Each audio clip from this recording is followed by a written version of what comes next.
à partir de 2015, novembre 2015, nous avons une courbe de gain qui est assez correcte et particulièrement correcte sur la fin. Et voilà maintenant le mini Nasdaq avec les paramètres corrigés qui correspondent à ce que j'avais comme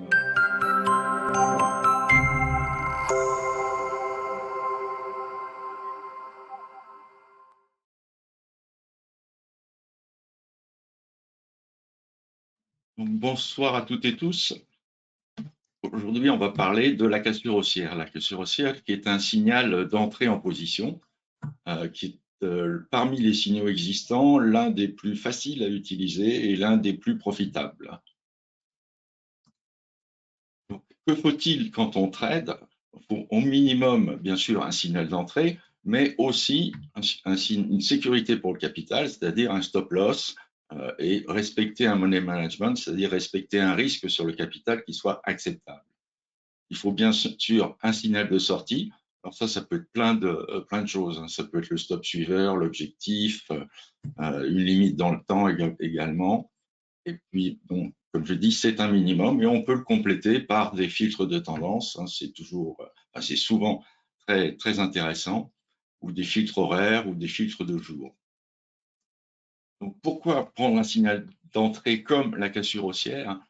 Parce que c'est pas facile de rentrer sur le marché. On hésite toujours. Par contre, quand on a quelque chose de visible, d'évident, là, on peut rentrer sur le marché, quelque chose que l'on connaît. On a des critères précis et donc c'est en plus reproductible. C'est pas sur impulsion qu'on rentre sur le marché. Et le fait que l'indicateur de cassure haussière soit programmé, ça vous permet également de vérifier la pertinence de vos interventions. Si j'interviens de telle façon, est-ce que ça va être pertinent ou pas? Est-ce que globalement, je vais être du côté gagnant ou du côté perdant? Donc ça, c'est quelque chose qu'on va voir, que je vais vous apprendre si vous ne savez pas le faire, que je vais vous montrer comment faire en fait. C'est la plus grosse partie. On verra donc les avantages du signal de cassure haussière, c'est ce qu'on vient de voir pratiquement. Là, rapidement, on va voir les paramètres de l'indicateur. L'indicateur s'appelle le bullish breakout. Je vous montrerai où le trouver. Il est en standard dans la plateforme, dans la NanoTrader. Et je vous mettrai donc ensuite, je vous montrerai un système de trading avec la cassure haussière, et même deux d'ailleurs, mais on se concentrera sur un système de trading de manière à voir comment obtenir quelque chose d'optimal et de solide surtout. Donc, l'indicateur de cassure haussière est disponible parmi les indicateurs. Éventuellement, si vous ne le trouvez pas, vous voyez, c'est dans les indicateurs, dans Express, WHS, Signal, et là, vous avez EL, Bullish Breakout Line. Donc, c'est cet indicateur ici qu'il vous faut inclure. C'est la cassure haussière, hein, Bullish Breakout. Si vous voulez le trouver plus facilement, bien sûr, dans la barre de recherche, vous tapez Bullish et vous l'aurez tout de suite. Alors, pourquoi est-ce un signal avantageux, la cassure haussière? Parce qu'il permet deux choses. Il permet éventuellement de partir du début d'une tendance ou éventuellement de se brancher en cours de tendance. C'est ce qu'on voit ici sur le graphe, hein.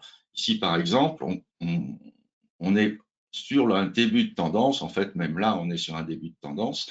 Et on peut rentrer ici au niveau du range qui vient ou bien au niveau de la sortie de range. Vous voyez, la cassure haussière vous donne le signal à chaque fois. Alors, comment est-ce que ça se présente? Vous l'avez ici, la cassure haussière détecte des hauts, un haut ici, un autre là. Elle trace, à partir du moment où le tracé est correct, elle trace donc la ligne entre les deux hauts et une prolongation que vous trouvez ici en vert. Et le signal d'achat, puisque c'est une cassure haussière, vous n'avez qu'un signal d'achat, bien sûr, le signal d'achat sera donné au franchissement de la ligne verte, c'est-à-dire de la prolongation entre deux sommets. On le voit assez facilement ici aussi, vous voyez, on prend le sommet qui est ici, le sommet qui est là, ce qui permet de tracer une grande ligne et une prolongation, et vous avez une entrée éventuelle ici. Donc, assez simple à comprendre et à utiliser. Par contre, vous avez un certain nombre de paramètres. On va voir ça rapidement parce que vous aurez la possibilité d'une part avec l'enregistrement, d'autre part avec le PDF qui sera fourni à la fin du webinaire, vous aurez possibilité de revenir dessus. Donc, alors, le premier paramètre, enfin, je vais déjà quand même passer à la précédente.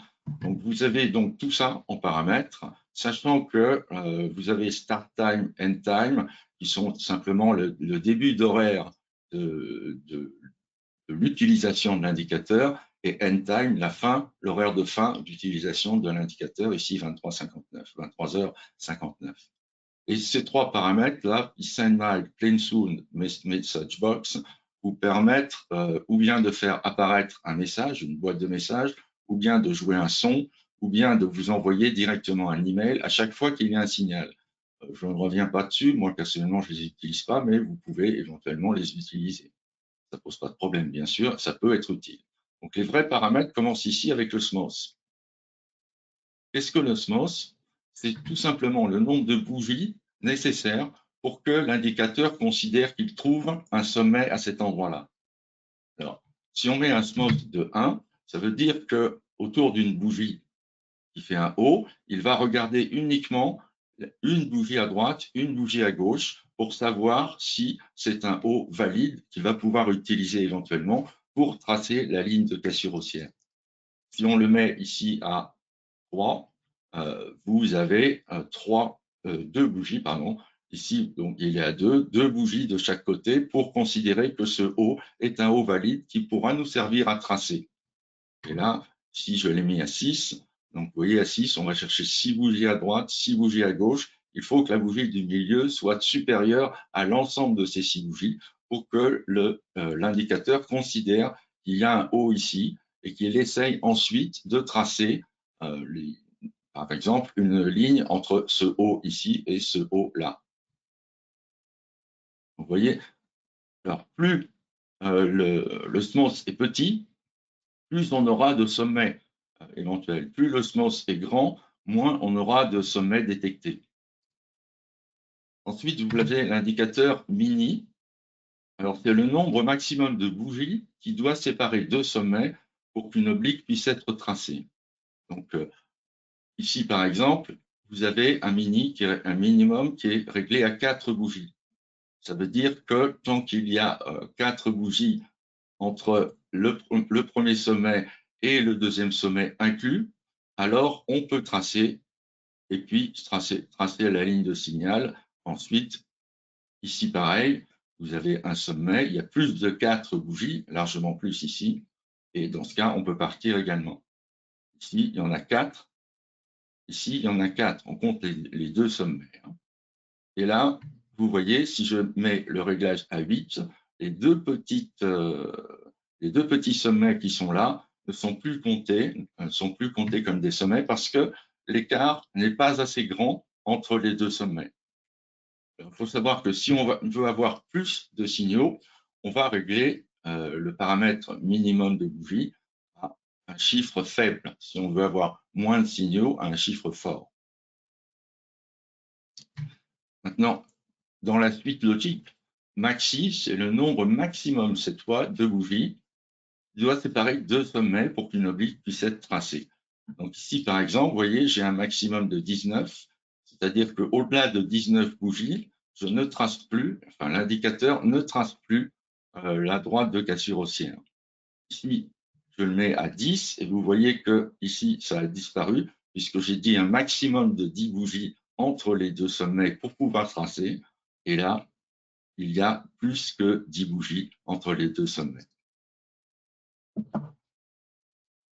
Prolongation, ça c'est très simple. À partir du moment où la droite entre deux sommets est tracée, elle est prolongée pendant un certain temps.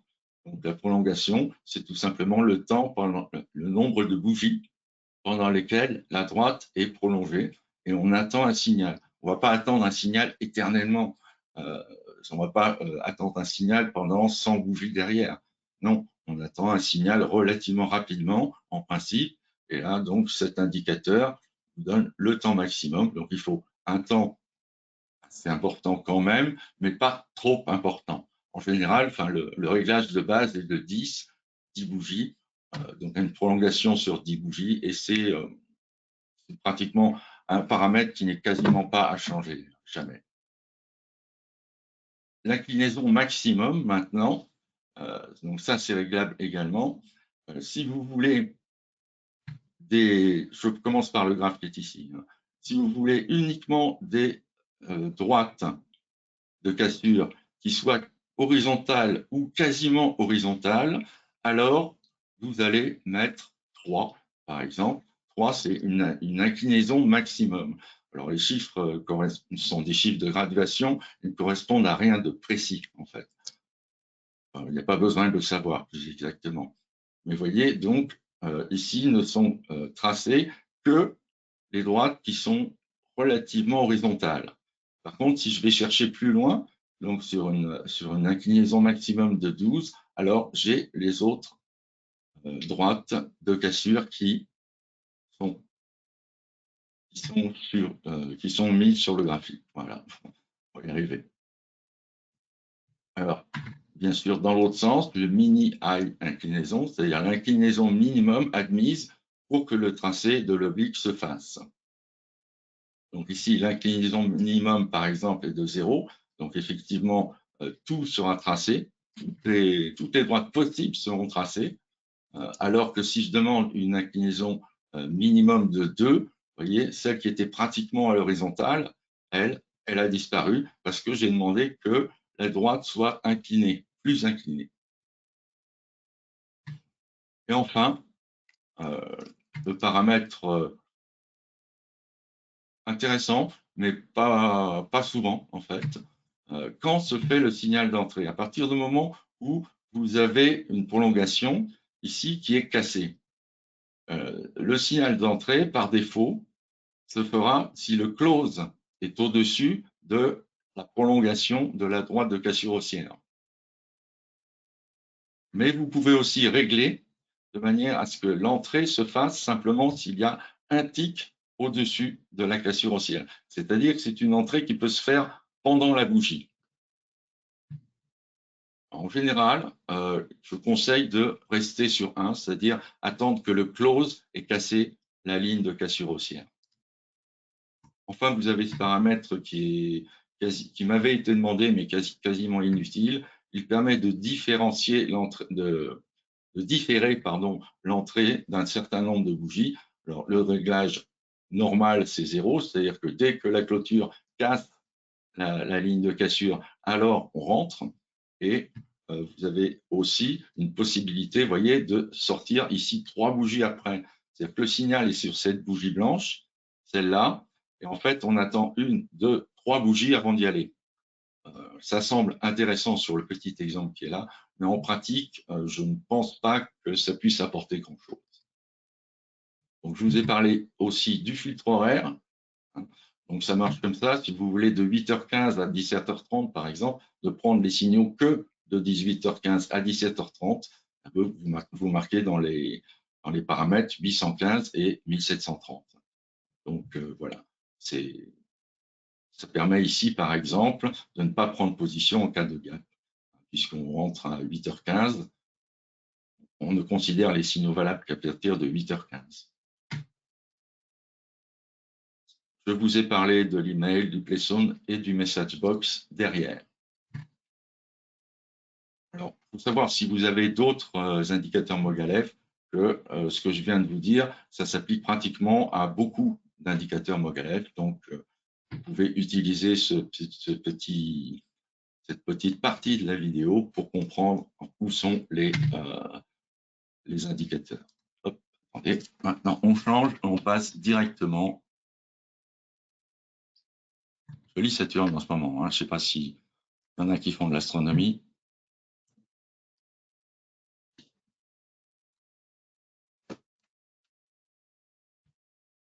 Voilà. Donc on est parti, hein. Voilà donc le signal de cassure haussière. Alors je vais adjoindre, pour faire un système de trading ici, j'ai adjoint un stop suiveur que vous voyez ici, qui se maintient en général relativement loin, sauf cas particulier, sauf s'il détecte des choses particulières. Et la cassure haussière que vous avez ici, et j'ai mis un objectif. Voilà. Donc, en fait, le système se résume à la cassure haussière, bien sûr, un stop suiveur, un objectif. Point. Ça s'arrête là. Donc, on va examiner maintenant tous les paramètres que vous avez ici de la cassure haussière. On va voir tous les paramètres, hein, pas les premiers, bien sûr, mais tous les paramètres et voir comment améliorer en fait le système de trading global que nous avons ici. Donc là, on va travailler sur une période qui partira donc du 3 novembre 2022 jusqu'à aujourd'hui, c'est-à-dire à peu près 2 ans. On va travailler sur 2 ans d'historique et voir si on peut améliorer les choses. Qu'est-ce que vous avez en haut? En haut, vous avez le futur DAX. Je vais, pour des raisons pratiques, enlever ça et ça, parce que ça va me ralentir sinon. Donc, vous avez en haut le futur DAX et vous avez en bas la courbe de gain. C'est-à-dire que chacun des petits décrochages correspond à un trade et est affiché le gain ou la perte. Et on somme bien sûr les gains et les pertes pour voir comment évolue notre capital, sachant qu'on part de 0. En dessous, il baisse, au-dessus, il monte. Donc voilà la courbe globale de gain. Donc vous voyez que sur cette partie des cours, sur cette partie du temps, en fait, pratiquement la première année, on a quelque chose qui ne gagne pas d'argent ou pratiquement pas. Par contre, sur la deuxième partie, où là, la tendance est plus marquée haussière quand même, on arrive à avoir une progression du capital qui est assez intéressante. Alors, comment va-t-on maintenant essayer de voir si les paramètres sont bien réglés ou pas? Donc, on va déjà, dans un premier temps, on va limité, c'est-à-dire qu'on ne va pas partir de 0 heure jusqu'à 23 heures, on va partir donc de 8 heures, donc je mets 800, jusqu'à, on va mettre 22 heures, ma foi. On garde juste la cotation du futur. Donc, vous voyez, la courbe de gain s'est modifiée déjà. Hein. J'ai éliminé la nuit, donc notre courbe de gain s'est modifiée. Ce qu'on va regarder en priorité, c'est dans le petit tableau récapitulatif des performances ici, je vais regarder en priorité, dans un premier temps, le trade moyen. Le trade moyen qui ici vaut 257. Hein. Ça veut dire qu'à chaque fois que vous rentrez sur le marché, vous avez potentiellement un gain de 257 en moyenne. À chaque fois que vous êtes rentré sur le marché, vous avez ou un gain ou une perte, mais en moyenne, vous avez gagné 257 euros. Donc, ce qu'il faut regarder aussi, c'est la régularité de la courbe. Vous voyez que la courbe est quand même très hachée et présente une partie gagnante, mais une partie quasiment perdante ici, enfin, très, très peu gagnante. Donc ça, c'est pas encore idéal.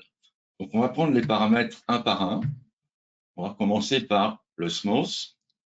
Le SMOS ici est réglé à 1. Ça veut dire qu'on utilise pratiquement tous les hauts avec juste une bougie à droite et une bougie à gauche qui sont en dessous de la bougie centrale. Donc ça permet d'avoir un maximum de signaux en fait, puisqu'on a un maximum de hauts qui sont tracés. Donc a priori, on ne va pas trop le bouger. Celui-là, on va le laisser sur place. Maintenant, on a le minimum, c'est-à-dire le minimum de bougies qu'il y a entre deux sommets, vous vous souvenez? Alors, le réglage est de 4 par défaut. Maintenant, plus on écarte, plus on agrandit le nombre de sommets, c'est par là. Voilà. Plus on agrandit la distance minimum entre deux sommets, moins on aura de sommets. Et si on a moins de sommets, on a moins de signaux. Donc là, ce que je fais souvent, personnellement, je le mets au minimum, c'est-à-dire à 3. L'écart, donc, est entre un sommet, un creux, un sommet. Voilà. Hein, c'est le minimum. Bien sûr, il peut y avoir 6, un sommet, etc. Hein. Donc ici, je le mets à 3. Vous avez vu que maintenant, on va le remettre. Voilà. Hop. Sur 4. Il était à 4 avec un trade moyen de 259 et un gain de 97 000 sur notre période. Maintenant, si je le mets à 3, vous voyez, le trade moyen, lui, a augmenté. Il est 276 et la courbe est plus régulière. On a presque une petite tendance haussière sur notre gain ici. Donc, c'est plus intéressant. On a plus de signaux. Donc, notre gain, lui, est encore plus important. On est passé ici à 107 000 euros. On examine maintenant le maximum. Alors là, intervient une fonction de la NanoTrader qui est très, très intéressante. Regardez, je suis sur maximum. Je vérifie juste.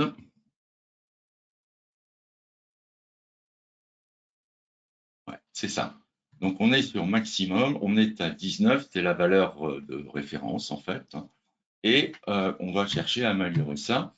Alors, comme vous voyez qu'en bas, vous avez les paramètres. Ici, actuellement, on est à 19. J'ai demandé un minimum de 5, un maximum de 30.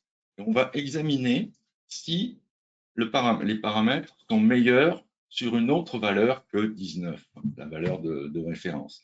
Donc, pour ce faire, vous voyez, on fait un clic droit sur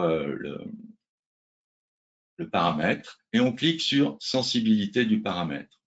Pour des raisons pratiques de temps de calcul, en fait, je vous ai mis certains résultats que je vais déjà enregistrer. Donc voilà ce que l'on obtient en faisant ça. Voilà, vous voyez un petit peu mieux comme ça. Donc la NanoTrader est examinée pour un paramètre de 5, quel était le trait moyen, pour un paramètre de 6, c'est-à-dire une distance maxi de 6, quel était le trait moyen, etc. Alors, plus on diminue la distance maximum, moins on a de trades. Hein, puisque si on augmente la distance maximum, tous les trades dont la distance est inférieure vont sauter. Donc, on n'a pas trop intérêt à trop diminuer la distance maximum. Donc, elle est de 19 ici. Qu'est-ce qu'on regarde? Qu'est-ce qu'on voit sur ce graphique? On voit que plus on augmente la distance maximum, et plus la courbe prend une allure différente, c'est-à-dire le trade moyen prend une allure différente. Étant donné qu'on n'a pas trop intérêt à avoir une distance maximum qui soit forte, on va, soit 25. Moi, j'avais déterminé donc que le niveau 25 en distance maximum était correct. Pourquoi? Parce que là, avec des distances maximum faibles, on a peu de trades, donc ça ne va pas être très intéressant. On va limiter notre nombre de trades, ce n'est pas excellent. Par contre, si on augmente la distance maximum entre les deux sommets, on aura de plus en plus de trades et qui vont avoir un trade moyen qui est ici, plus important. Donc, il va falloir se situer en fait sur cette partie de la courbe que vous voyez ici, c'est-à-dire la partie qui commence à monter, mais au-delà de 25, c'est plus la peine, ça ne bouge plus le trade moyen. Donc, on va tout simplement mettre une valeur de 25 qui semble à peu près correcte pour ce paramètre-là.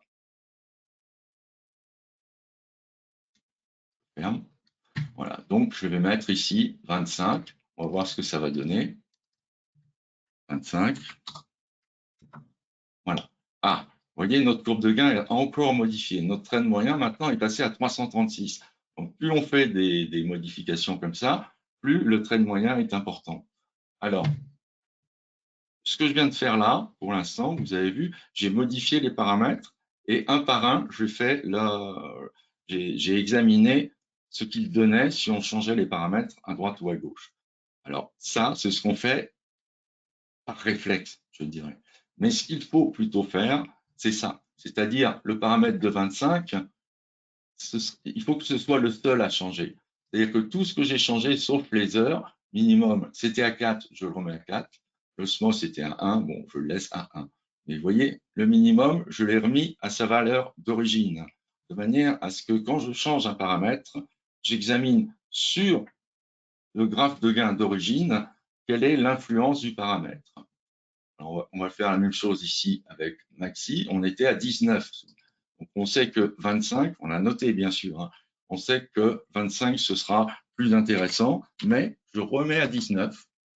Pourquoi? Parce que je veux examiner pour chaque paramètre à partir d'une base qui soit la même, c'est-à-dire notre graphe de départ. Je veux examiner ce que donnent les variations du paramètre, mais d'un seul paramètre.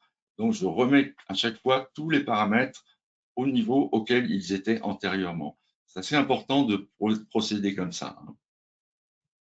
Donc, nous sommes maintenant au niveau de la prolongation. Vous voyez, alors je clique sur prolongation, qui est le paramètre donc, de la cassure haussière, prolongue, et actuellement, nous sommes à 10 de prolongation, c'est la valeur standard, je dirais. C'est souvent la valeur qui est la meilleure ou dans le groupe des meilleures, je dirais.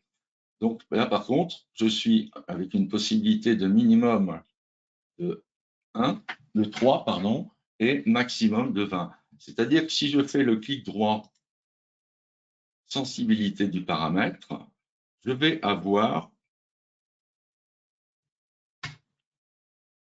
hop, je lui fais, ils sont stockés, il suffit juste que je le vois, voilà. Hop, je viens de le faire, voilà. Sensibilité du paramètre. Alors ça, par contre, j'en ai plus besoin.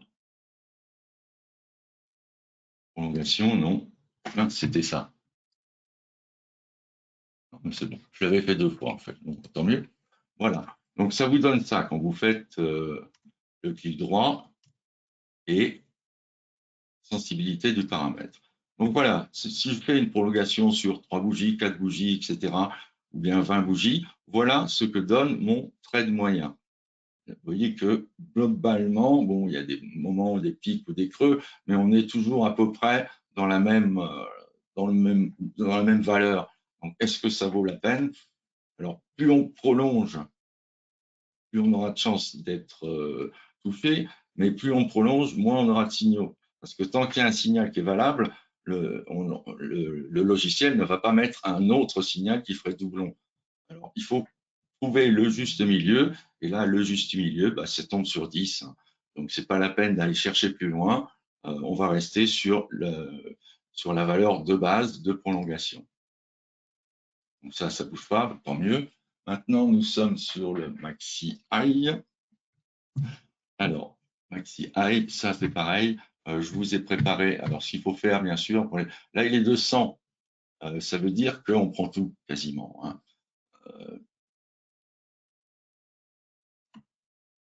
Hop, et on fait le clic droit, voilà. Clic droit, sensibilité du paramètre. Alors ça, c'est pareil, je vous l'ai fait d'avance parce que ça peut prendre un petit peu de temps. Alors, nous sommes en... que je ne me trompe pas. Ouais, Max High, c'est bien celui-là. Il y a plein de petites fenêtres, donc de temps en temps, il faut que je cherche. Hein, je suis désolé. Alors, quelle est l'influence donc de ce paramètre entre 0 et 100 à partir du moment où on commence à trader. Le trade de base, c'est 100 pour prendre tous les signaux pratiquement. On voit que eh bien, c'est relativement plat. Il y a un petit pic au départ, mais si on ne prend qu'une valeur de 2 ou 3, eh bien, nous avons tellement peu de trades que ce n'est absolument pas significatif. Et de toute façon, ce ne sera pas bon pour nous. Donc, il faut essayer de prendre une valeur relativement élevée, mais pas trop élevée. Ici, maxi high, je vais déterminer, oui, qu'on peut aller un petit peu plus loin. Vous voyez, en dessous, par contre, ça descend en efficacité. Donc, on est relativement plat ici. La valeur que l'on peut prendre, c'est environ 25. Hein. 25, on est sur ce coin-là. On est relativement tranquille. On a quelque chose, même si la valeur varie, notre performance ne varierait pas énormément. On va voir ce que ça donne quand même sur 25 d'une part, et on va voir ce que ça donne avec une valeur ici qui était très importante, on y arrive, de 2, je crois, 1, même 1. Donc, je ferme ça, on l'a vu. Donc, je fais varier le paramètre pour que vous voyez ce que ça donne. Un paramètre de 1, voilà. Alors, c'est très bon, si vous voulez, parce qu'il y a énormément, avec un trade moyen de 822, mais par contre, vous voyez qu'on a très peu de signaux, très peu de signaux. Ça présente un inconvénient, c'est qu'on trade tous les 15 jours, pratiquement, et encore, et qu'on a peu d'expérience avec le nombre de trades qui est ici. C'est-à-dire qu'on va avoir 35 trades, c'est un peu juste pour en tirer une conclusion générale. Donc, par contre, si on met 25 en max high, 5, on arrive à un trade de 293. Donc, ce n'est pas encore quelque chose qui est hyper satisfaisant. Pourtant, et là, si on revient sur la valeur de base, que j'ai pas à le modifier, non, c'est bon. Si on revient sur la valeur de base, donc, qui était de 25, max high, ouais. Bon, on va faire défiler, hop, de 10. Voilà. 10, par exemple, on a quelque chose de beaucoup plus régulier. Et on essaye les valeurs une par une. C'est pratique parce qu'on voit l'évolution de la courbe de gain au fur et à mesure. Hein. On voit qu'on n'arrive pas, avec ce simple paramètre, on n'arrive pas à modifier la partie de la courbe qui n'est pas excellente. Donc, celui-là ne suffira pas, en fait, à nous faire gagner de l'argent. Une modification ne change quasiment rien à la qualité de la courbe, ce qu'on a vu sur le graphe de test. Donc, maintenant, on va passer à la barre suivante. Donc, le mini high qui est réglé pour l'instant à 0, c'est-à-dire qu'on prend tous les trades. Je regarde si je suis bien sur le bon paramètre. Hein.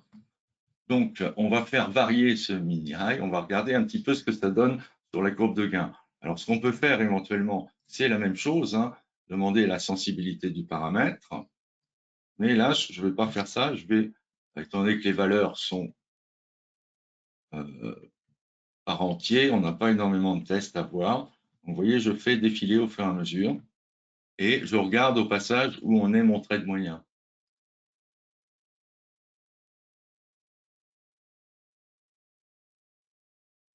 Voilà. Là, on est un petit peu plus fort, un petit peu mieux.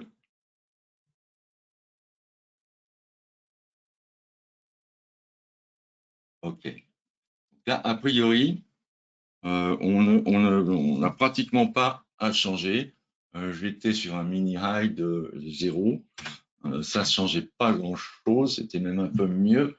Il va falloir le mixer avec des paramètres autres, parce qu'il doit y avoir moyen quand même d'obtenir quelque chose. Et enfin, voilà la stratégie d'entrée. Alors, stratégie d'entrée, souvenez-vous, c'est 1, si la clôture dépasse, et 2, si juste ça dépasse un petit peu.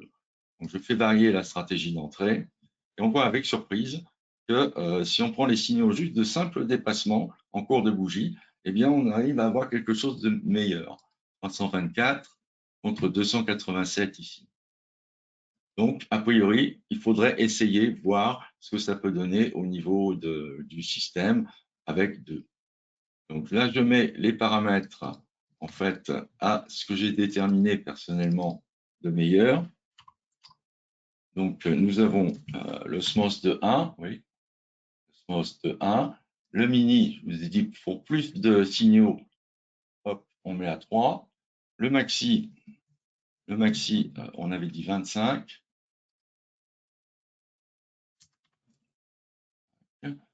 Et la prolongation, 10, on n'y touche pas. On n'y touche pas. Et là, voilà la courbe de gain résultante. Est-ce qu'elle est satisfaisante sur l'échantillon?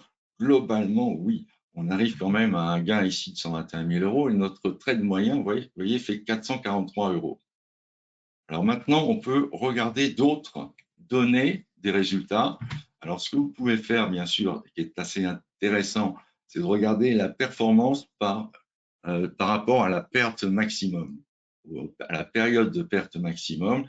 On est à 8 sur, ça veut dire que la performance est 8 fois supérieure à ce qu'était la perte maximum. Donc, ça commence à être correct, c'est pas parfait, mais ça commence à être correct. La perte cumulée maximum, ça c'est intéressant de le voir également parce que ça va dépendre bien sûr de votre capital. Alors, je vous rappelle qu'on n'est pas sur CFD là, on est sur Futur. Hein. On est sur Futur, donc c'est 20 euros le point. Sur CFD, en gros, vous divisez par 20.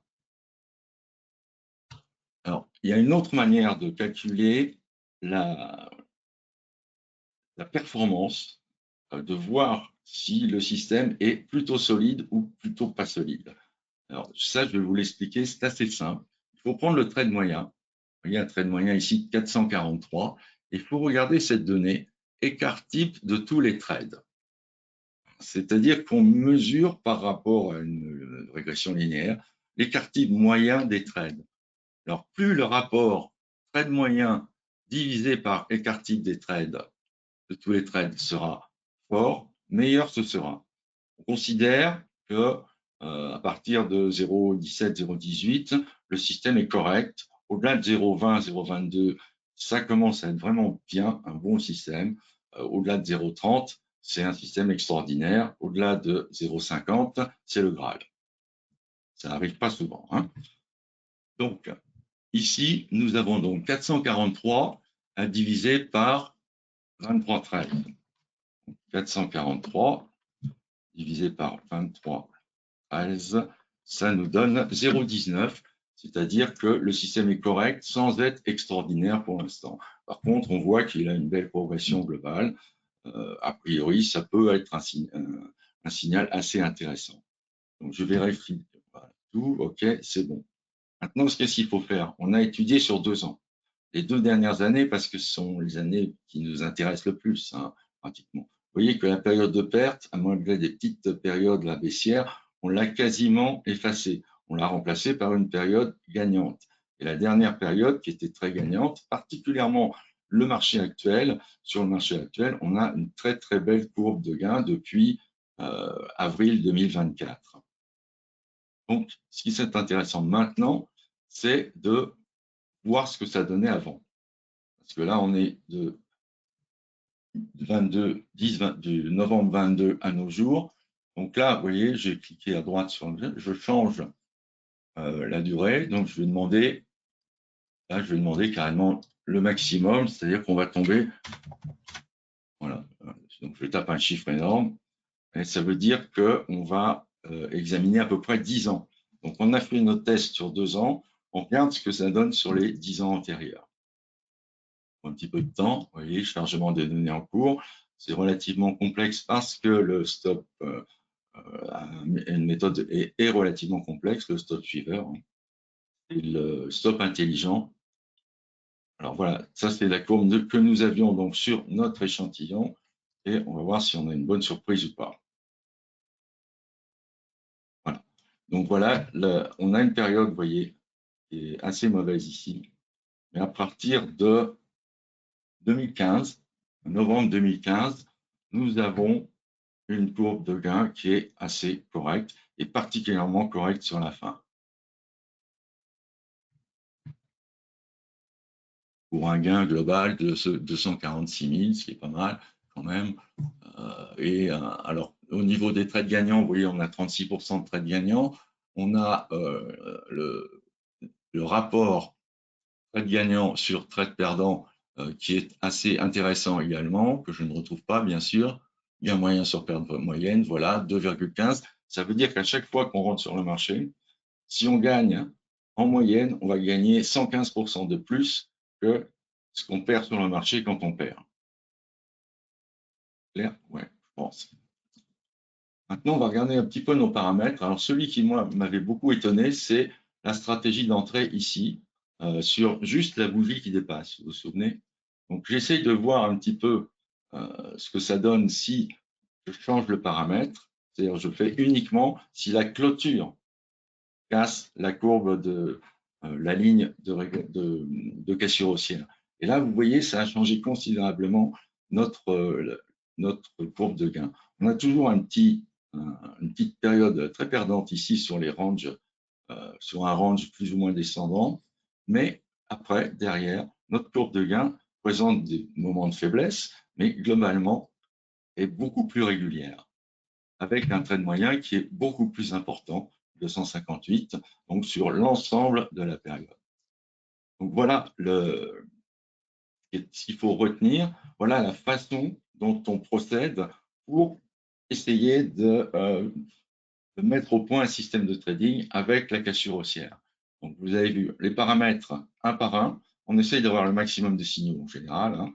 Donc les premiers paramètres, c'est à peu près toujours les mêmes, c'est-à-dire que le small sera de 1, peut-être de 2, le mini sera pratiquement toujours de 3, parce qu'on veut un maximum de sommets, Et voilà comment on arrive globalement à des réglages qui ne sont pas optimisés en eux-mêmes, qui sont simplement analysés un par un, et ensuite on les met tous ensemble sans rien changer, sauf que là j'ai dérogé à la règle puisque j'ai changé un, et normalement on les met tous ensemble sans rien changer, et on voit ce que ça donne sur des données non vues derrière. D'abord on voit ce que ça donne sur notre échantillon, bien sûr, et ensuite, si possible, sur des données non vues. Alors, on voit que c'est quand même moins bien dans la période antérieure à celle que l'on a testée, mais il faut savoir que le marché a changé à partir, en gros, de 2020.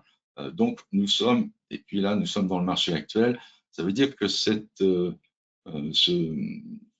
méthode, ces paramètres, ce système de trading est plus intéressant actuellement qu'il n'a été antérieurement parce qu'il est plus adapté au marché actuel. Mais s'il avait été utilisé sur le marché antérieur, alors il aurait été possible d'avoir des gains également. Avant d'aller, j'ai une autre possibilité aussi que je ne vous ai pas montré. Pardon. Alors, indicateur, brackets. Hop. Voilà le stop intelligent, hein, et voilà le target long. Alors, est-ce que j'ai mis un objectif à 5 ATR? Est-ce que c'est bon? Est-ce que c'est pas bon? Est-ce qu'il faudrait mettre plus près? Est-ce qu'il faudrait mettre moins près? Alors, si on met l'objectif plus loin, les cours mettront plus de temps à attendre, donc on aura moins de signaux. Si on le met plus près, on aura plein de signaux, mais on aura des gains moyens, un gain moyen qui sera beaucoup plus faible. Donc, il faut encore une fois trouver la bonne valeur, plus ou moins. Donc, ici, nous sommes sur 5. J'avais demandé, et ce test prend beaucoup de temps parce que c'est les centièmes qui sont examinés. J'avais demandé donc entre 4 et 6, un objectif entre 4 ATR et 6 ATR. 4 ATR, on est là, 6 ATR, on est là. Alors, vous voyez que si on va sur des ATR relativement élevés, c'est-à-dire sur des objectifs relativement lointains, plus lointains, en fait, on a un trade moyen qui sera plus intéressant. Donc, vers 6, on est ici, 5,5, on est là, 5, on est là. Que je ne dise pas de bêtises, parce que là, on arrive à voir les chiffres dans le... Élargir ça un maximum. Donc là, forcément, c'est entre 3 et 6. Donc forcément, le 5 est par là. Vous voyez qu'avec un objectif à 5 ATR, on a un trade moyen qui n'est pas extraordinaire. Cependant, il faut se méfier un petit peu d'aller chercher des objectifs plus près parce que on va diminuer non pas notre performance de trade et un objectif trop lointain, on va diminuer le nombre de trades. Donc, on peut éventuellement aller chercher, nous sommes ici sur 3,50 à peu près. 3,50 est ici, ce serait bon. Ici, bien sûr, non. Mais là, c'est bon. L'inconvénient, c'est qu'on est sur un sommet. C'est-à-dire que si le marché se comporte différemment, on a des chances de tomber dans le trou. Hein, par contre, là, à 5, pour le point de 5, là, 4,36, ça doit être là, le 5, 4,78, 4,92, voilà 5. 5, on est à ce niveau-là. C'est-à-dire un niveau à peu près équivalent à ce qu'on peut espérer avec 3,5, mais peut-être un peu plus sécurisé. On va voir ce que ça donne. Hein. On va voir directement ce que ça donne. Je suis obligé de manipuler un peu des fenêtres hors écran de diffusion. Alors, donc on a dit le target, c'est-à-dire est-ce que notre objectif à 5 ATR est quelque chose d'intéressant ou pas? Et mince, voilà. Je me suis débrouillé pour planter, moi. C'est pas grave, comme ça. Alors, 5 ATR, donc, je fais 2 fois, voilà. Donc là, je vais mettre, ça prend du temps parce qu'il y a beaucoup de calculs.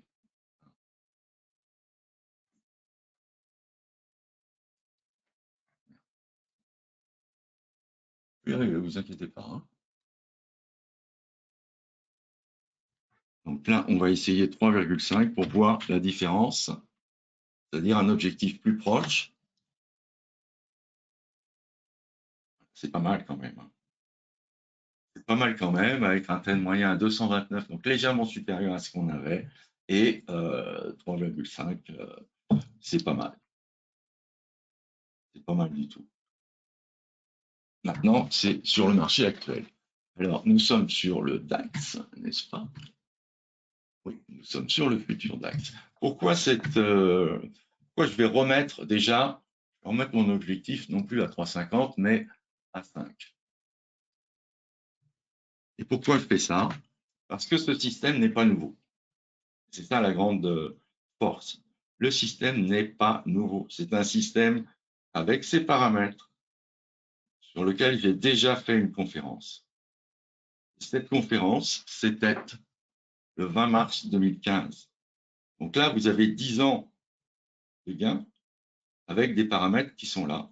Et ces paramètres ici que je viens de vous mettre sont pratiquement les mêmes, sauf max high inclinaison,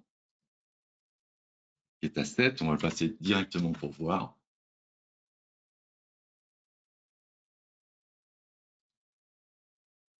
Qu'est-ce que j'ai fait? J'ai perdu mon equity. Excusez-moi, hein, des fois, je fais des trucs qui sont un peu puissants.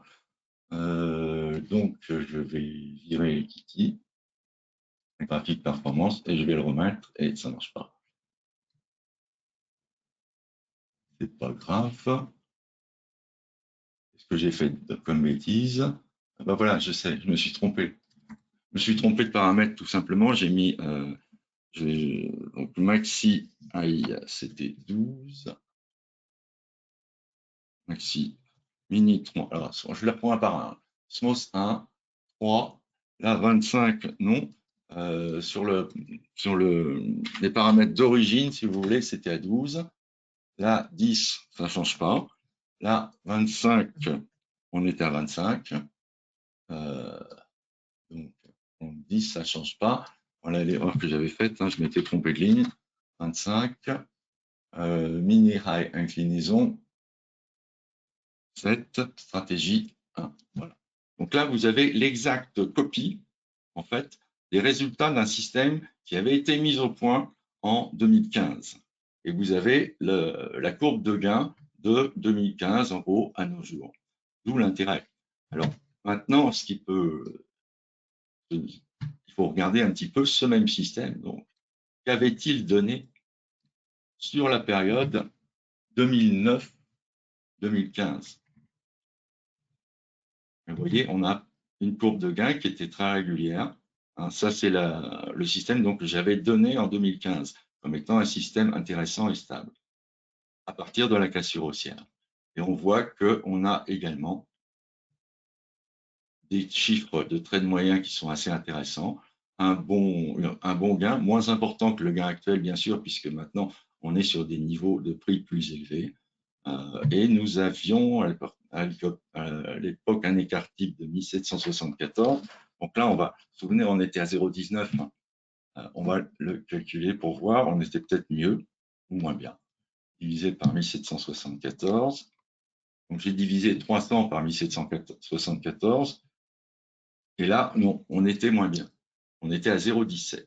C'est-à-dire que ce système d'origine avait une fiabilité apparente, je dirais, de 17%. Pas vraiment, c'est pas vraiment un pourcentage, de 0,17. Et actuellement, nous avons des performances qui sont importantes également et qui sont même meilleures en fait que sur le système d'origine. Ça veut dire que les bases de ce système, mises au point il y a 15 ans, sont très bonnes et ont continué à être bonnes pendant les 10 années suivantes. Voilà l'intérêt majeur de la cassure haussière. On peut, pas facilement, mais on peut construire des systèmes de trading qui sont gagnants dans la durée. Voilà. Je vais faire une petite pause pour les questions parce que je vois alors les questions. Donc, content de vous revoir. Ben, c'est gentil, Patrick. Bonjour à tous. Salut, bonjour. Maxtail était à 100 au départ. Oui, oui, c'est ce que j'avais vu. Merci, Eric. Dans le cas d'une entrée intra-barre, WHS m'a toujours dit que ce n'était pas possible de backtester le système. Et c'est toujours le cas. En fait, c'est pas tout à fait quand vous faites un test sur l'intrabar, c'est pas tout à fait exact, effectivement, parce que il va donner, à partir du moment où on casse vers le haut, si vous voulez, là, le signal d'entrée en direct se fera à ce niveau-là à peu près, hein, mais en intrabar, il va considérer la fin de la bougie. C'est-à-dire qu'il va aller chercher la valeur, en fait, de la fin de la bougie. Le signal est déclenché, le signal déclenché suivant des critères différents, mais on va toujours chercher la valeur du close. Donc, si vous avez une bougie qui transperce comme ça, le signal va être donné au moment où la droite est cassée, certes, mais derrière, votre test prendra non pas cette valeur ici, mais la valeur de la clôture de la bougie. Donc, effectivement, ce n'est pas tout à fait exact. En moyenne, comme les closes sont à peu près aussi souvent en haut et en bas, au-dessus ou en dessous, bon, on peut dire qu'on n'est pas très loin de la vérité sur le backtest. Mais là, bon, vous avez vu, j'ai rechangé. Hein, je vous ai mis la stratégie d'entrée sur 1, c'est la stratégie dans la clôture dépasse la droite, de manière à ce que ce soit plus logique et plus exact. Faut-il la peine d'optimiser la période en 5 minutes? Alors, plus vous allez sur une petite unité de temps, plus ça va être difficile, hein, toujours. Le 15 minutes, ça reste très intéressant, très faisable. Le 10 minutes, je n'ai pas vraiment regardé, honnêtement. Le 5 minutes, c'est faisable aussi, mais le problème, c'est que le bruit est plus important par rapport à la direction. Donc, il va falloir essayer de rester plus longtemps sur le trade, de manière à avoir une direction suffisante. Plus difficile à mettre en œuvre, mais je dirais faisable encore sur le 5 minutes. Par contre, sur le 1 minute, c'est même pas la peine d'y penser. À moins d'avoir des critères de filtrage qui soient extrêmement sévères et qui vous permettent d'avoir quelque chose de correct. Vous remarquez que là, par exemple, je n'ai pas utilisé de filtre. Il n'y a pas de filtre. Il y a juste un stop suiveur, un objectif fixe, c'est tout. Évidemment, on peut améliorer les choses. On peut aller chercher des filtres plus puissants, par exemple, et avoir un système de trading qui soit encore plus intéressant. Maintenant, si on filtre, on a moins de trades. Alors, c'est toujours l'inconvénient des filtres. Il faut vraiment que le filtre soit très, très efficace. Alors, pour optimiser la stratégie d'entrée, conseillez-vous de compléter le breaking bullish avec un oscillateur en swing trading éventuellement? Oui, pourquoi pas, ou même un oscillateur sur une durée de temps supérieure. Ça peut être intéressant également. C'est-à-dire de prendre que les signaux à partir du moment où l'oscillateur se retourne dans le bon sens, ou ralentit de sens même éventuellement, et jusqu'à ce qu'il atteigne 50, pas au-delà. Parce qu'au-delà, on va être proche, on a une probabilité d'être proche de la fin du trend. Donc, oui, c'est faisable. Suggérez-vous de prendre une position dès que la ligne verte est franchie et non pas la première, mais la deuxième bougie. Écoutez, on va voir ça tout de suite. Hein. Donc, je vais faire un différé d'entrée pour prendre la deuxième bougie. Bon, voilà, 1,57, ça calcule, je pense, ou pas. Non, ça va. Voilà. Là, vous voyez, on voit que 240, en décalant de 1, le temps de calcul, hein, 252, je regardais le trade moyen. Hein. Si on décale donc de une bougie, on a un trade moyen de 240. Si on reste sur la bougie qui fait la cassure elle-même, eh bien, on a un trade moyen de 252. Donc, ce n'est pas très avantageux, ici, en tout cas, de décaler l'entrée d'une bougie. Et là, on peut le voir directement, hein, c'est ça l'intérêt du système de test de la nano, et puis des indicateurs qui sont ici, qui semblent a priori nombreux, mais finalement, ils ne sont pas très nombreux. D'autres questions? Non. Non, non, non. Donc, alors, ça, je l'avais mis là en plus. Voilà. Ça, c'est le FDAX, 8h, 22h. Et donc, c'est le. Vous voyez, je vais dû me tromper, mettre dans un paramètre, puisque le trait de moyen est encore meilleur. Ça, c'est avec réellement les paramètres. J'ai dû me tromper sur un petit paramètre. C'est pas grave. Là, je vais vous parler maintenant, très vite, relativement vite, du mini Nasdaq, en fait. Voilà un système mis au point avec la NanoTrader sur, donc là, vous avez en indicateur uniquement toujours le bullish breakout et vous avez un time stop de 200 pour pas que le trade dure éternellement, un profit, un objectif de 300 points et un stop à 50 points. Donc voilà ce que ça donne au niveau de la courbe de gain. On a quelque chose de plutôt correct. Bon, avec des bonnes. Là, il y a les frais en plus. Hein. Donc là, plutôt une bonne période. Là, une période assez mauvaise hein, si on trade en systématique. Hein. À chaque fois qu'il y a un signal, on le trade. Et puis sur la dernière partie, on est quand même relativement bon encore. C'est-à-dire qu'on arrive quand même à gagner ici globalement 75 000 euros sur une période qui ici fait de 21 à 24, donc 3 ans, sur 3 ans. Donc voilà ce que ça donne sur 3 ans. C'est également le résultat d'un système que j'avais donné à, et lui c'était en 2021, ça c'est le mini, ah non pardon, autant pour moi, on recommence. Ça c'est le mini Nasdaq avec les paramètres de base, je dirais. Et voilà maintenant le mini Nasdaq avec les paramètres corrigés qui correspondent à ce que j'avais comme paramètre au moment où, c'est-à-dire en 2021, ici. Voilà, on est là. Ça, c'est ce que j'avais donc sur le système originel qui avait été donné donc en 2021 et depuis donc voilà.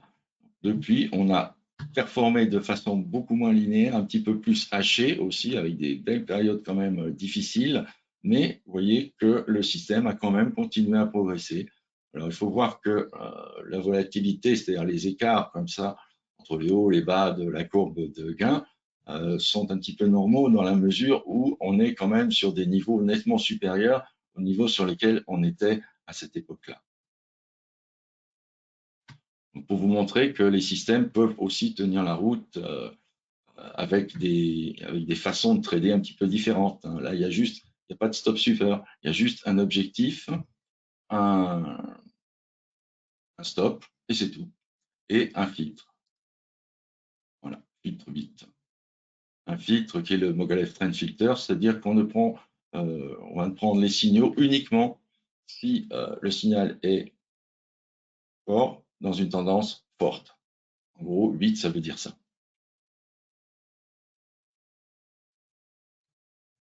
Voilà, voilà l'indicateur, vous voyez. Donc là, quand il est en haut, quand il est vers 7 et 8, ça veut dire que la tendance est relativement forte. Quand il est là ou là, ça veut dire qu'on est en range. Quand il est en dessous, sur 0 ou 1, ça veut dire que la tendance est plutôt à dominante baissière. Vous voyez, hop, ici, immédiatement, on est passé d'une dominante baissière à, de pousser, hein, à une dominante haussière ici, ce qui a permis de prendre le signal de cassure ici et de sortir là. Voilà comment fonctionne le filtre. Donc, on ne prend uniquement que dans le K-bit. Le K-bit, c'est celui-ci, c'est-à-dire que quand tous les feux sont verts. Je regarde de nouveau les questions. Si un gap important survient juste au-delà de la ligne verte, est-ce également un signal d'achat significatif? C'est-à-dire si on prend Alors, ils sont comptés, hein, c'est-à-dire qu'ils font partie du test. Oui, c'est un signal d'achat qui sera pris automatiquement. On peut éventuellement les faire sauter, ces signaux. Ce n'est pas forcément une bonne idée. Globalement, il s'avère que si on a un gap dans notre sens, eh bien, on va finir par avoir un petit peu plus. Ça ne va pas corriger forcément immédiatement.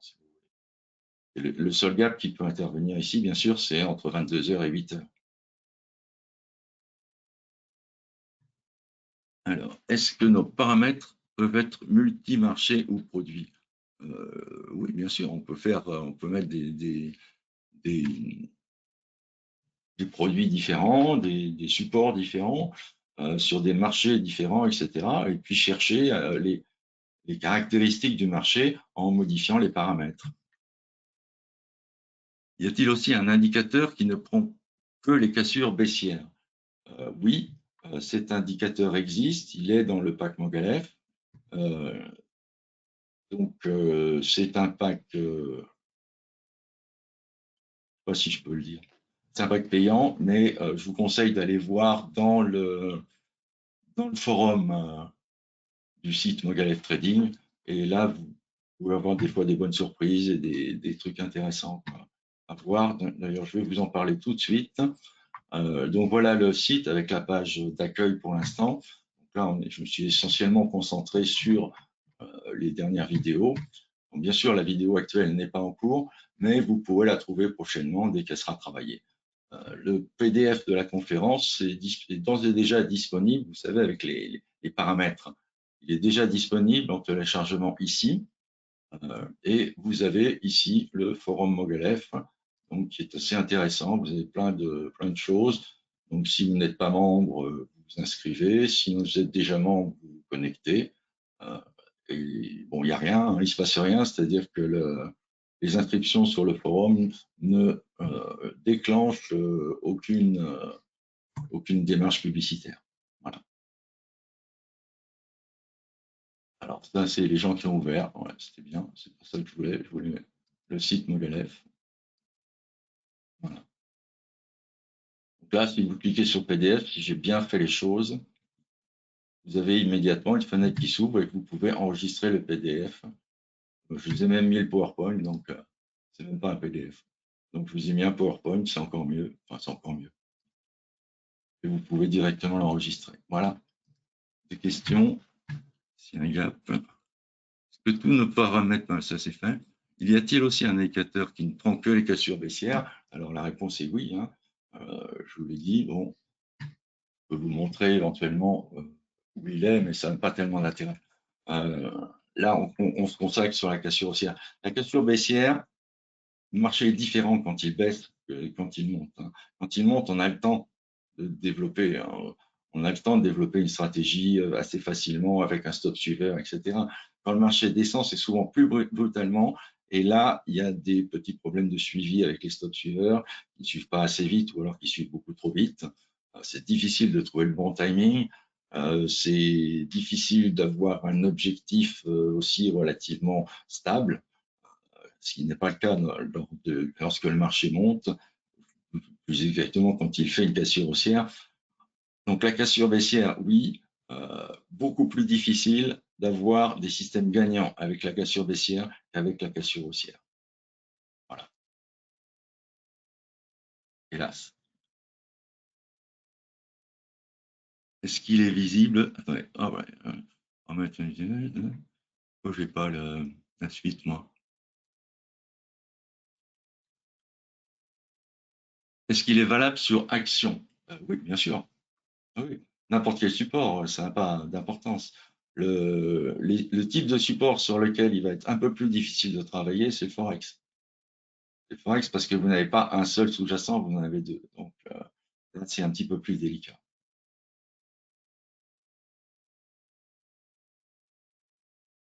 Voilà, je crois qu'on a fait à peu près le tour. On est sur l'heure. On est resté sur 1 heure, c'est bon. Donc, je travaille la vidéo un petit peu, et puis je la mettrai en ligne d'ici un peu moins d'une semaine, je pense. Donc retravailler, je vais enlever tous les trucs qui vont pas, quand je bafouille et tout. Voilà, mais j'espère que ça va bien pour vous. Combien de ATR pour stop suiveur optimisé avec le DAX? Tout dépend du système. On a vu avec ce système, alors, je reviens dessus. C'est pas ça que je voulais. Voilà. Et c'est quoi la question déjà? Ah oui, combien d'ATR? Ici, voilà le stop intelligent. Alors, je vous mettrai probablement aussi un, un truc en téléchargement, un template qui va vous donner la même chose que ça, hein, qui vous permettra de répliquer en fait ce que je viens de vous montrer à l'instant. Bon, c'est pas encore fait, mais c'est proche d'être fait. Donc, passez d'ici une semaine sur le site et puis vous verrez, tout sera à télécharger. Alors, ici, donc voilà, j'ai réglé à 3 ATR. 3 ATR en base de distance au stop. Alors, un ATR, c'est pour prendre vraiment des toutes petites impulsions, hein. Si vous voulez prendre des grandes tendances, il faut taper entre 3 et 5. Donc, ça dépend un petit peu de vos systèmes de trading.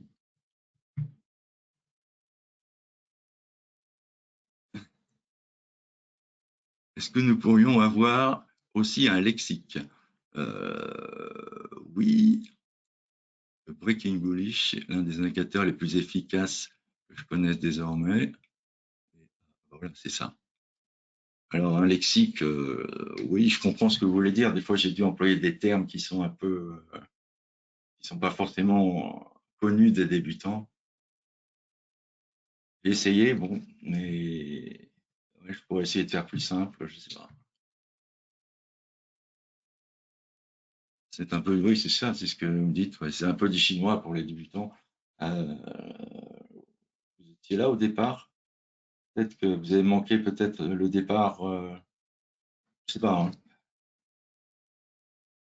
Pour les débutants, ce qu'il faut retenir en fait, globalement, c'est qu'avec un stop suiveur relativement éloigné, si on utilise la cassure haussière, on arrive à globalement être du côté des gagnants et bien sûr un stop suiveur et si on met un objectif pas trop lointain.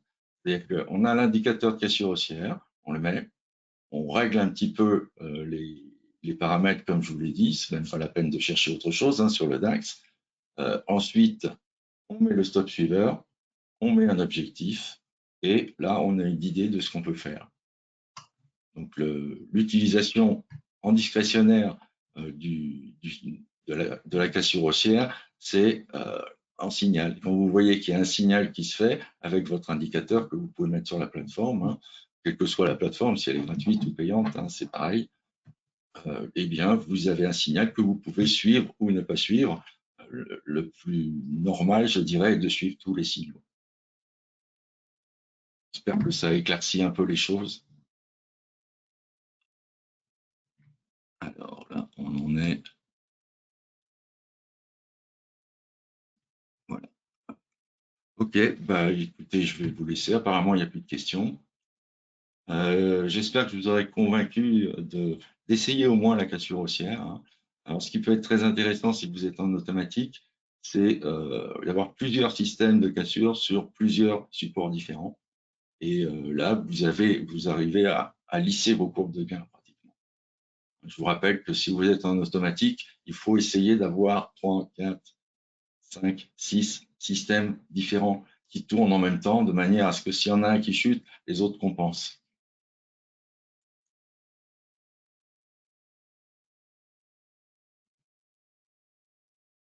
Alors, qu'est-ce que je préconise entre ce système de cassure haussière et la dernière présentation qui était sur le MACD? Ben, je dirais les deux, mon général. C'est ce que je viens de vous dire, c'est toujours utile d'avoir des systèmes de trading qui sont différents et de les faire en simultané pratiquement.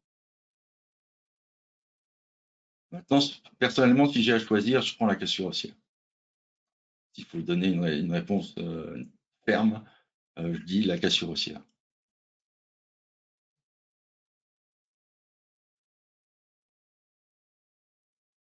Et avec le super trend. Si on peut mélanger la cassure haussière et le super trend, oui, bien sûr, oui. En utilisant le super trend en filtre, il faut voir ce que ça donne. Hein. Donc, je vous mettrai le template là, c'est-à-dire que vous n'aurez pas à chercher le DAX, les indicateurs, les réglages ou quoi que ce soit. Vous aurez tout hein, disponible quand vous lancerez votre plateforme. Si vous demandez à charger ce template, c'est-à-dire ce modèle, hein, eh bien, vous aurez directement tout, enfin, tout ce qui est là avec les indicateurs également. Et,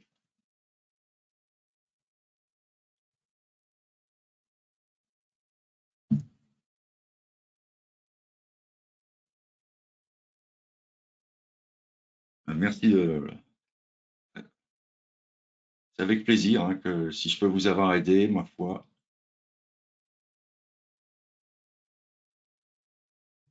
Et puis maintenant, bah, je vais vous laisser. Bon appétit, bonne soirée. Et puis à bientôt. Je ferai encore deux webinaires, je pense. Un très court ou deux enregistrements, je ne sais pas. Un très court et un autre webinaire. Voilà, voilà. À bientôt. Bonne soirée.